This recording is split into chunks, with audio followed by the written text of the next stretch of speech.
Você não está apenas fisicamente cansada, esgotada, mas é bastante provável que você esteja sobrecarregada emocionalmente. É bastante comum receber aqui no meu consultório mulheres que estão carregando um peso muito além do que elas são capazes de carregar, exaustas, sobrecarregadas. E não só porque há um excesso de demandas, mas principalmente pela dificuldade dessas mulheres de pedirem ajuda. Isso tem a ver com o excesso de controle. Mulheres que cresceram vendo suas avós, suas tias, sua mãe disponíveis, tarefeiras, garantindo que tudo ficasse em ordem, resolvendo os problemas de cada um da família, prontas para atender as demandas, assumindo tudo para si. Mulheres que se tornaram controladoras. Quantas vezes nós pagamos o preço da sobrecarga, da exaustão, para garantir que as coisas saiam exatamente como a gente gostaria, ao nosso tempo, à nossa maneira? É um preço alto, né? Será que vale a pena? Eu escuto as mulheres aqui com essa queixa. Ele não me ajuda, ele não se dispõe a fazer, não faz do meu jeito, a minha hora. E por que tem que ser do seu jeito? Por trás dessa queixa, eu percebo que há um excesso de controle, uma necessidade de garantir a ordem da maneira como eu acredito que é o melhor. Mas existe o meu jeito de funcionar e o jeito do outro de funcionar. Eu costumo brincar com as minhas clientes que é o meu certo e o certo do outro. Para mim, as coisas precisam estar devidamente no lugar para eu conseguir dormir em paz. Para ele, pode ser que não há problema algum em deixar para depois. E eu preciso me atentar às escolhas que eu tenho feito, o quanto que eu venho me desrespeitando, assumindo tudo para mim. O que tem por trás da minha dificuldade de pedir ajuda? Já parou para pensar no quanto que você tem exercido esse controle quando você se sobrecarrega? Por quê? Ao pedir ajuda para o outro, eu preciso lidar com um tempo diferente, com um jeito diferente de fazer as coisas. Eu preciso aprender a esperar. Eu preciso frustrar as minhas expectativas, porque o outro não vai fazer como eu faço. Mas lá na frente, essa conta chega. E sobrecarregada, exausta, eu vou me tornando irritadiça, intolerante, às vezes chata. E aí eu peso o clima da minha casa. E nós, mulheres, ditamos o clima da nossa família. Quando a gente consegue ficar em paz, se respeitar, o nosso tom de voz é diferente, é respeitoso, é amoroso. Mas quando eu tenho a sensação de que está tudo em cima de mim, quando há uma sobrecarga, a intolerância vem no tom de voz e o clima pesa. Me conta, por que é tão difícil para você pedir ajuda? Abrir mão do controle. Já parou para pensar que você corre o risco de se tornar uma mãe tarefeira? Uma mãe que fica muito mais atenta ao funcionamento da casa, a roupa impecável, a lancheira toda bem cuidada, aos cadernos organizados, ao invés de se preocupar em sentar no chão e brincar,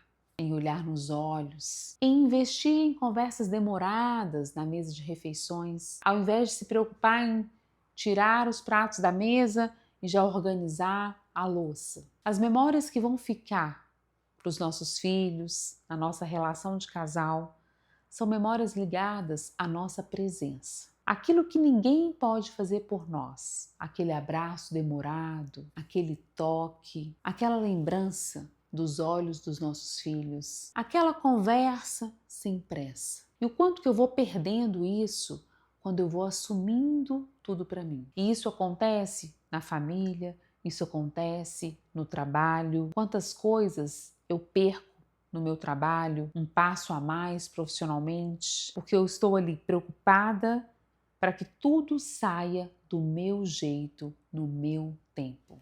Uma busca pela perfeição, um controle. E um controle disfarçado de disponibilidade, o que é pior. Que a gente se orgulha de estar assumindo tudo, a gente se vitimiza que ninguém nos ajuda, que tudo é em cima da gente. E eu concordo.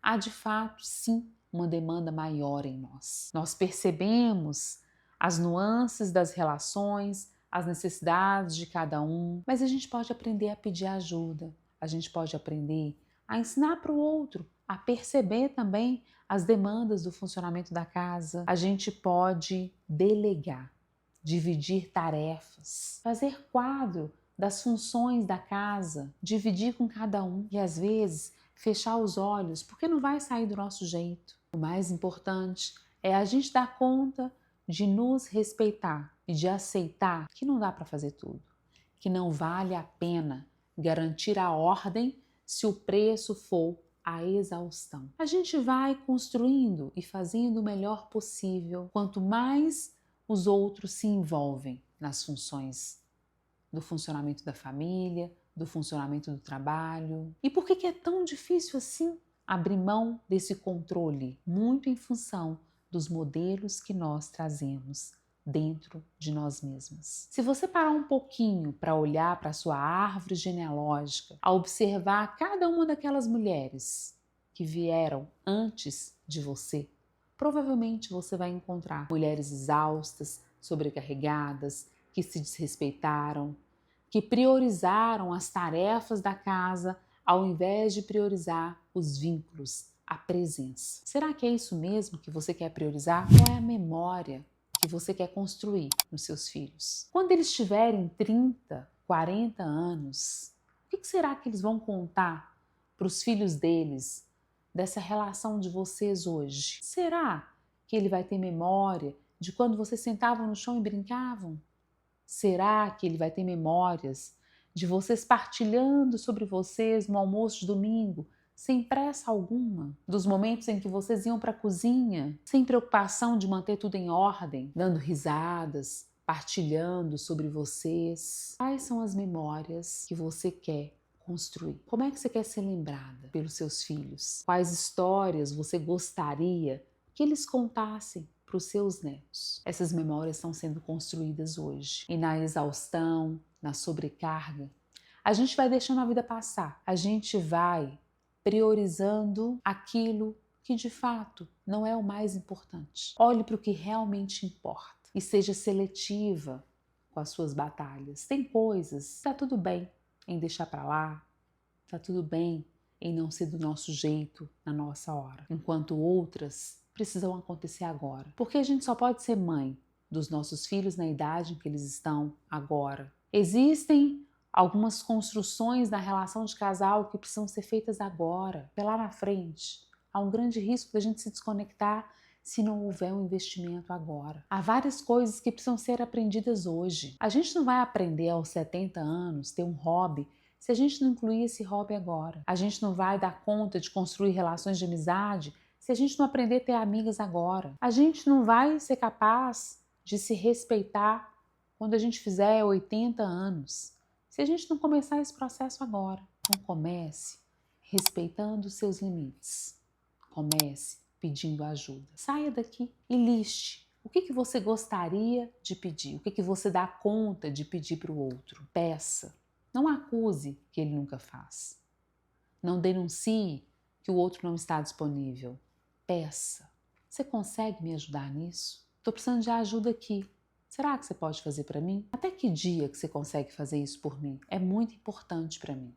Não estou dando conta de fazer sozinha. E observe como é que vai ser o movimento do outro. Às vezes, você vai precisar se amarrar para você não ir lá e fazer e antecipar. Observe, se ocupe de si mesma. Olhe para o que realmente importa.